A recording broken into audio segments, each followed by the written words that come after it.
Hello everybody, welcome to my week 1 video for how I did last week and how things went. Hopefully some of the stuff I talk about here can help you guys out. So I didn't get any footage this week for anything I did really.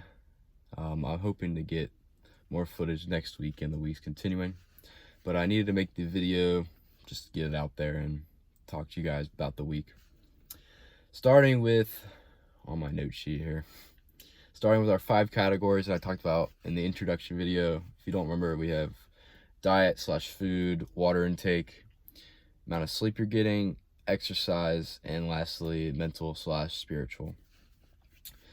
So last week wasn't the greatest of weeks because started out the week with a cold, and the thing I noticed with autonomic dysfunction is when I get sick at all, really, it kind of just shuts everything down.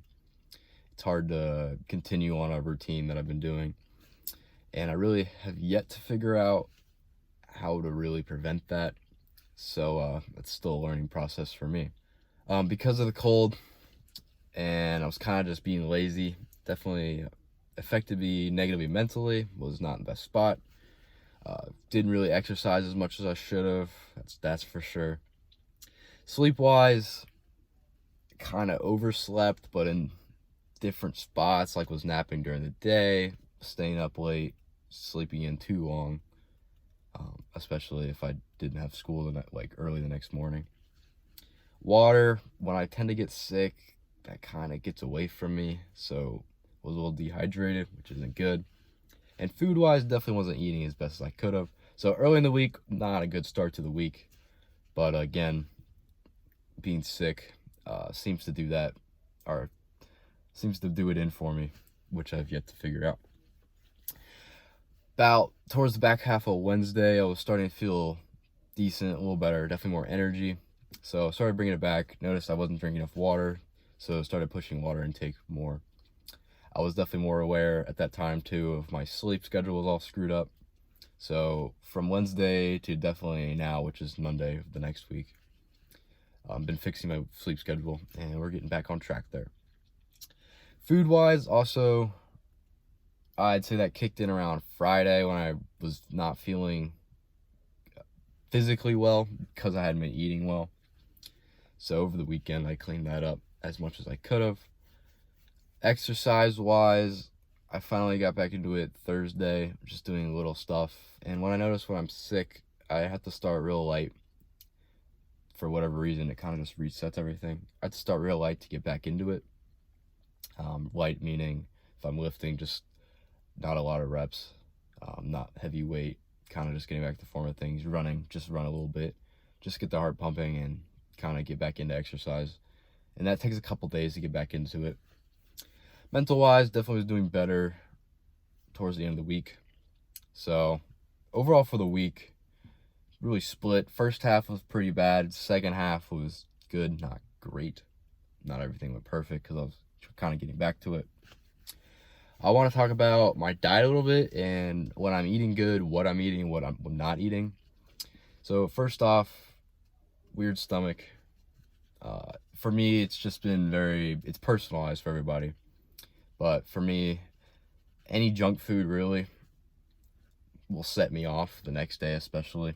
Just make me not feel good. To start my day for breakfast, I usually eat eggs, always. In addition with either pancake, sausage, bacon, depending on what I feel like making that day. Or I'll have a ham and cheese sandwich, which is my staple. I always love my ham and cheese sandwiches. For lunch, it's honestly the same thing as breakfast. Whatever I didn't have for breakfast, I'll have for lunch. So it's either eggs or a ham and cheese sandwich. For dinner, my dad usually cooks steak, pork, chicken, something like that. So what I usually do is I like tacos, burritos, that kind of stuff. You know, you can chuck a lot of stuff into it. So depending on what the meat is, depends on the taco or burrito I'll be making. With chicken, I usually like to put ranch in it, rice, cheese, lettuce, hot sauce. I don't like beans, so beans aren't for me. Steak, basically the same thing, I just take out ranch. I don't know, I don't like ranch with steak. And then for a snack in the day, in between meals, because I tend to get hungry, usually protein shake, smoothie, I'll just randomly eat fruits and vegetables in between just so I can get that vitamins and stuff I need from it. That's always healthy, right? Fruits and vegetables. Then usually around 9-10 o'clock, I'll just eat pasta. I don't know why. I just always eat pasta late. It's just what I do. I love pasta. So that's my meals for the day. So that's about 3.5 to 4 meals. Okay, so I also want to explain that before the autonomic dysfunction, I could force eat and get away with it. Force eating, I did just to gain weight because I was a pretty skinny kid. I want to put on more just weight for baseball so I could be bigger. But as I attempted to do that with autonomic dysfunction, it tended to make me sick. So I've learned I can't do that anymore.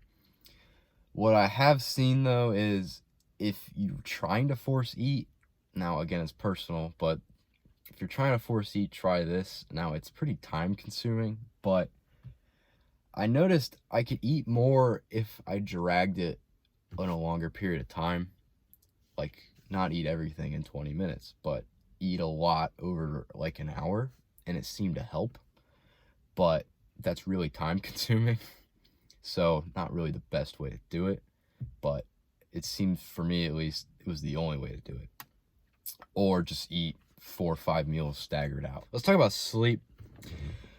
My strategy for sleep, I try to be in bed by 11. Now, I do a pretty bad job of staying off my phone, which I definitely need to work on. But once I get pretty tired and I'm laying down, this is when I do my meditation because it helps me fall asleep. Now, this basically just consisted of me laying down. What do you think of the word nothing in your head? And then you focus on your breathing, of course. And you think of your toes, relax your toes. Think of your feet, relax your feet. Think of your ankle, relax your ankle. And do that all the way up to your body, to your head. And this will relax you at a crazy level. And as you're thinking of nothing, thoughts might come in. You just gotta try your best to block them out. This is where doing it every day, you become pretty good at it. And doing this will help you get to sleep faster. And I've noticed it helps put me in deeper sleep, like I'll actually dream, which is awesome. Who doesn't love to dream? And another thing I've noticed when I'm like trying to fix my sleep schedule, even though I get tired during the day, I need to stay awake. So I'll actually fall asleep at night, hence wake up earlier in the morning, and that usually helps me fix it fairly quickly. It does help with school that I actually have to get up, so that's a good thing. Lastly, mentally, when I had the cold this week, I noticed, as I talked about earlier, mental health was pretty bad. That's because I'm on my phone a lot, I'm on social media a lot, and doing that, or overuse of that, tends to cause me to get depressed, feel bad, that kind of stuff, not want to do anything. So it's just been limiting that use and just limiting social media use all for the past 4 days from where I was earlier in the week. Been a big game changer. Been feeling much better, much happier, just overall better. So I think that's it. That's all I wanted to talk about today and for the past week. Next week, I'll be trying to do some exercise videos, maybe get some videos of what I'm eating, that kind of stuff, just to throw it into the video, and I can talk over it, explain how my next week goes. But for now, I think that's it. Thank you guys for watching, and I hope you have a great rest of your week.